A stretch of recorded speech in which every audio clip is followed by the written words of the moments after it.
സുരേഷ് ചേട്ടാ നമസ്കാരം. ഈ കാല് നഷ്ടപ്പെട്ടിട്ടും ഈ ഓട്ടോ ഓടിക്കാൻ തോന്നിയത് എന്തുകൊണ്ടായിരുന്നു? അത്രയൊരു വയ്യായികയിലും ഓട്ടോ ഓടിക്കാൻ തോന്നിയത് നമുക്ക് വേറെ നിവൃത്തിയില്ലാത്തതുകൊണ്ടാണ് ഞാനിപ്പോൾ ഈ ഓട്ടോ എടുത്തുകൊണ്ട് ഇറങ്ങിയത്. അല്ല, ഇപ്പം ഞാനും എൻ്റെ തള്ളയും മാത്രമേ ഉള്ളൂ വീട്ടിൽ. ഞങ്ങൾക്കും ജീവിച്ചു പോകാൻ വേണ്ടി എനിക്ക് വേറെ തൊഴിലിപ്പം ചെയ്യാൻ പറ്റത്തില്ല. അതുകൊണ്ട് നമ്മൾ നേരത്തെ വണ്ടി ഓടിക്കാൻ അറിയാവുന്നുണ്ട്.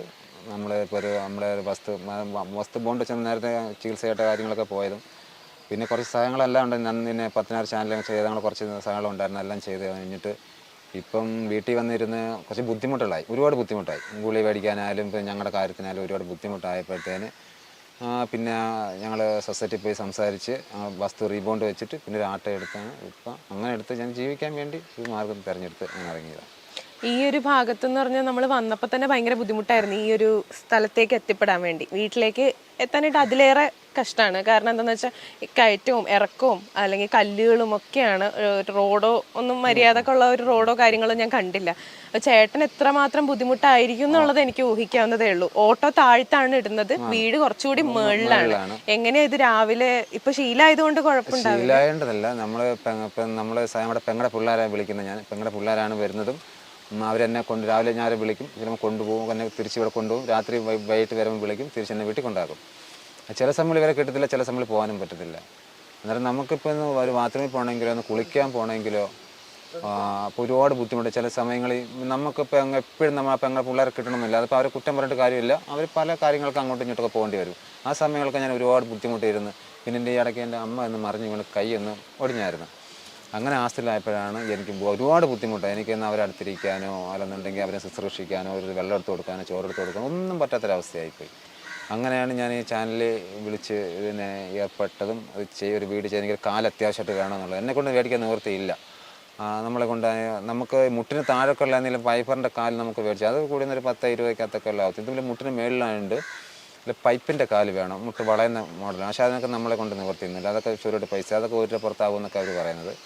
നമ്മുടെ കണക്കൊരാൾ വാളത്തുണ്ട്, ഒരാളും ആട്ടോ ഓടിക്കും. അയാളെ പറഞ്ഞത് 90 രൂപ എന്തെങ്കിലും ആവും എന്നാലാണ് പറഞ്ഞത്.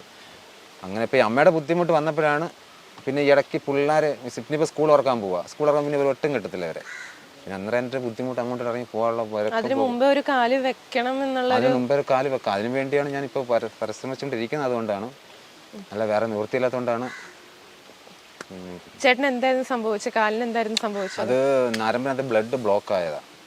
അത് ഇപ്പോഴും നേരത്തെ ബ്ലോക്ക് ആയതാണ്. അത് ഇപ്പോൾ നമ്മൾ അറിയുന്നത് ഇപ്പോൾ നമ്മൾ 2016 അറിയുന്നത്. നമ്മൾ മുറിക്കായിരിക്കും അവരോടൊക്കെ നോക്കി, പക്ഷേ അത് ഒരുപാട് ബ്ലോക്കായി പോയി. പിന്നെ കട്ട് ചെയ്യണമെന്ന് പറഞ്ഞ് കട്ട് ചെയ്യാതിരിക്കാൻ വേണ്ടി ഞങ്ങൾ 2 മെഡിക്കൽ വേറെ കോട്ടയത്തും തിരുവനന്തപുരം ബസ്സിൽ പോയി, പിന്നെ കോട്ടയത്ത് പോയി, പിന്നെ തിരിച്ച് റിട്ടേൺ തിരുവനന്തപുരത്ത് വന്നു. അങ്ങനെ അവിടെ വന്നിട്ട് കട്ട് ചെയ്യണമെന്ന് പറഞ്ഞ് പിന്നെ ഇവിടെ അടൂർ മൗണ്ട് സീനിൽ അവിടെ കൊണ്ടുവന്ന് കട്ട് ചെയ്യുന്ന കാര്യം. എങ്ങനെ ഇതിന്റെ ട്രീറ്റ്മെന്റ്സും കാര്യങ്ങളൊക്കെ? ട്രീറ്റ്മെന്റ്സ് എന്ന് വെച്ചാൽ അവർ ഇപ്പം ഭയങ്കര ഇതായിട്ടിരിക്കുക. ഇപ്പം നമ്മൾ ഇതുണ്ടായതുകൊണ്ട് നമുക്ക് അതിൻ്റെ മരുന്ന് മുടക്കാൻ പാടില്ല. പക്ഷെ എന്നാലും ഞാൻ ഒരുപാട് മുടക്കിയിട്ടേക്കുക. നമ്മളുടെ അന്ന് പെട്ടെന്ന് മേടിക്കാനുള്ള കാര്യങ്ങൾ സാമ്പത്തികം ഇല്ലാത്തതുകൊണ്ട് നമ്മളത് മുടക്കിയിട്ടേക്കുക. ട്രീറ്റ്മെന്റ് എന്ന് വെച്ചാൽ അവിടെ ഇപ്പോൾ നമുക്ക് സ്ഥിരമായിട്ട് കഴിക്കാനുള്ള ഗുളികളും കാര്യങ്ങളൊക്കെ ഉണ്ട്, ഇപ്പോഴും ഉണ്ട്. ബ്ലഡ് ബ്ലോക്കാവാതിരിക്കാനുള്ള ഗുളികൾ ഇപ്പോഴും ഉണ്ട്. അത് ബ്ലഡ് കട്ടിയാവുന്നു, എൻ്റെ ബ്ലഡ് കട്ടിയാവാതിരിക്കാൻ വേണ്ടി ലൂസാനുള്ള ഗുളികൾ ഇപ്പോഴും ഉണ്ട്. പക്ഷേ നമ്മളത് ഇപ്പോൾ ഉപയോഗിക്കുന്നത് വെച്ചാൽ എൻ്റെ ഇടയ്ക്ക് ഇപ്പോൾ വണ്ടി കുറച്ച് ആളുകൾ എടുത്തിട്ട് എൻ്റെ ഇടയ്ക്ക് കുറച്ച് ബുദ്ധിമുട്ടുള്ള കാര്യങ്ങളായപ്പോൾ അതെല്ലാം സ്റ്റോപ്പ് ചെയ്ത് നിർത്തി വെച്ചേക്കുക അതൊക്കെ. പിന്നെ ഇപ്പോഴും കണ്ടിന്യൂ ആയിട്ട് പിന്നെ തുടർന്നുകൊണ്ട് പോയിരിക്കുന്നു. ഇപ്പോൾ ഇതുണ്ടായതുകൊണ്ട് നമ്മളിപ്പോൾ ഇറങ്ങി പോകാനായാലും ഒരു ചായ കുടിക്കാനായാലും 10 പേരെ കാണാനും നമുക്കൊരു വിഷമങ്ങളും കാര്യങ്ങളും ഇപ്പോൾ ഇല്ല. ഇറങ്ങി പോകുന്നത്. പക്ഷേ ഇപ്പോൾ ഉള്ള ആകെ വിഷമം എന്ന് വെച്ചാൽ നമുക്ക് ഇറങ്ങിപ്പോക്കും വരക്കും. അതിപ്പോൾ ഇവരില്ലാത്തതുകൊണ്ട്, ഇവർ 2 ദിവസം എനിക്ക് വീട്ടിൽ ഇല്ലാത്തതുകൊണ്ട് എനിക്കൊരു ഭയങ്കര ബുദ്ധിമുട്ടായി. ഞാൻ ഒരുപാട് അവിടെ ഇരുന്ന് കരഞ്ഞു വരെ പോയി. എന്ന് വെച്ചാൽ ആ ഒരു പെട്ടെന്ന് മുറ്റത്ത് പോകാനോ, ഒരു വെള്ളം കോരാനോ അല്ലെങ്കിൽ ബാത്റൂമിൽ പോകാനോ ഒന്ന് കുളിക്കാനോ പെട്ടെന്നൊന്നും പറ്റത്തില്ല.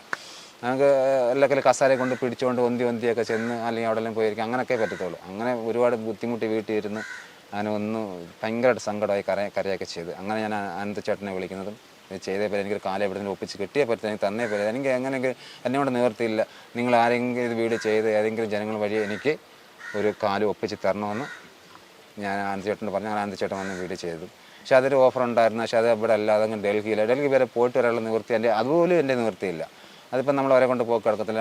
രണ്ടുപേരെങ്കിലും വേണം, പോയിട്ട് 2 പേര് വേണം. അതിനുള്ള ഒരാഴ്ച ചിലവും കാര്യങ്ങളും അതിനുപോലും നിവൃത്തിയില്ലാത്തതുകൊണ്ടാണ് അതും പോകാത്തത്. പിന്നെ ഇവിടുന്ന് ആരെങ്കിലും സഹായങ്ങൾ കാര്യങ്ങൾ ചെയ്യുകയെന്നുണ്ടെങ്കിൽ മേടിക്കാവുന്ന രീതിയിൽ 2016 കാല് ഇത് നഷ്ടപ്പെട്ടത്. 16-ലല്ല നഷ്ടപ്പെട്ടത്, അന്ന് മുതലേ ട്രീറ്റ്മെൻറ്റ് തുടങ്ങുന്നത്. അവിടെ മുതലേ ഞാൻ ഇതിൻ്റെ ആസ്ത്രി കേസായിട്ട് കയറി ഇറങ്ങി നടക്കുന്നത്. അതിനു മുമ്പ് ആ കാലുണ്ടായിരുന്നുള്ളൊരു സമയത്ത് ഓടി ചാടി കാര്യങ്ങളൊക്കെ ചെയ്തിരുന്ന ഒരു സമയമുണ്ടല്ലോ. ഒരുപാട് അതിനുശേഷം പെട്ടെന്നൊരു ഡിഫറൻസ് വന്നപ്പോഴേക്കും അത് അക്സെപ്റ്റ് ചെയ്യാൻ പറ്റിയിരുന്നോ മനസ്സുകൊണ്ട്? ഉണ്ടോയെന്ന് ചോദിച്ചാൽ അതിനേക്കായി വലിയൊരു ദുരിതമാണ്. ഞാനിപ്പം കല്യാണം കഴിച്ച ഒരു മോളുണ്ട്. ഇപ്പോൾ 14 വയസ്സായി. ആര് എൻ്റെ കാലാകെ മുറിച്ച് കഴിഞ്ഞതിന് ശേഷം ഒരു മാസം എൻ്റെ കൂടെ, ആ ഒരു മാസം തന്നെ വെച്ചാൽ അവർ പോയി. അവർ വേറെ കല്യാണം കഴിച്ചു. ഇപ്പോൾ അതിൽ പിള്ളേരും ഉണ്ട് അവർക്ക്. വേറെ കല്യാണം കഴിച്ചു. അപ്പോൾ അത്ര ഒരു ബുദ്ധിമുട്ട്. അവരെ വീട് തൊട്ട് മേളിൽ അവരെ ചേട്ടത്തെ വീട് ഇവിടെ വരും. എൻ്റെ പെണ്ണുമ്പിള്ള ഞാൻ കെട്ടിക്കൊണ്ട് വന്ന അവളും ഇപ്പോഴത്തെ കെട്ടിയവനും ഇപ്പോൾ ഉണ്ടായി കൊച്ചുകൂടാണ്ട് ഈ തൊട്ട് മേളത്തെ വീട്ടിൽ വരും. അവരെ സ്വന്തം ഏറ്റവും മൂത്ത ചേട്ടത്തിയാണ് താമസിക്കുന്നത്. ഈ ഒരു വാർത്ത വീട് കാണുന്നുണ്ട് അവിടെ. എൻ്റെ മോളും വരും. മോളും മിണ്ടത്തൊന്നുമില്ല. മോൾക്ക് 14 വയസ്സല്ലേ ഉള്ളൂ. അവർക്ക് സമയം മിണ്ടാനുള്ള ഇതായി കാണത്തില്ലായിരിക്കും, അതുകൊണ്ടായിരിക്കും.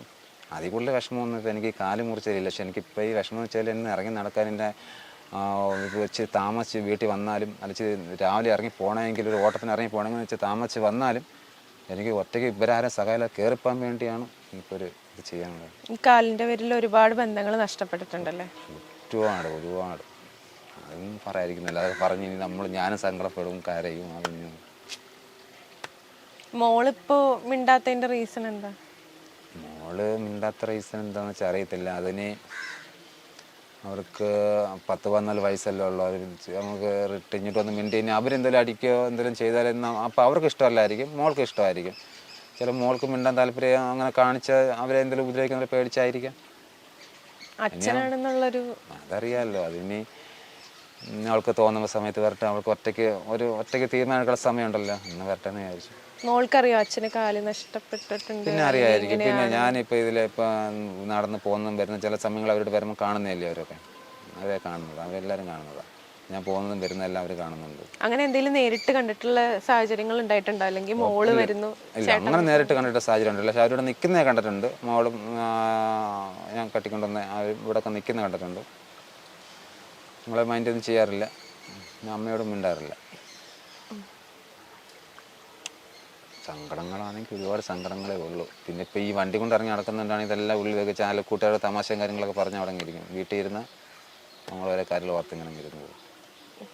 ഈ ചേട്ടൻ പറഞ്ഞല്ലോ അതിനെക്കാട്ടിലും വലുതായിരുന്നു ലൈഫിലുണ്ടായത് കുറച്ചുള്ള ബുദ്ധിമുട്ടുകളെന്ന്. അതല്ലാതെ ഞാൻ ചോദിക്കട്ടെ, ഇപ്പൊ കാലുണ്ടാകുന്ന ഒരു സമയത്ത് നമ്മൾ ഇപ്പൊ ഞാൻ നേരത്തെ പറഞ്ഞിട്ടുണ്ടായിരുന്നില്ലേ, നമ്മൾ ഒരുപാട് കാര്യങ്ങൾ നമ്മൾ ഓടിച്ചാടി നടന്നു പെട്ടെന്ന് നമ്മൾ തൊടുമ്പോ അവിടെ ഇല്ല, ആ ഒരു ഭാഗം അവിടെ ഇല്ല എന്ന് കാണുമ്പോഴേക്കുള്ള ഒരു ബുദ്ധിമുട്ട്.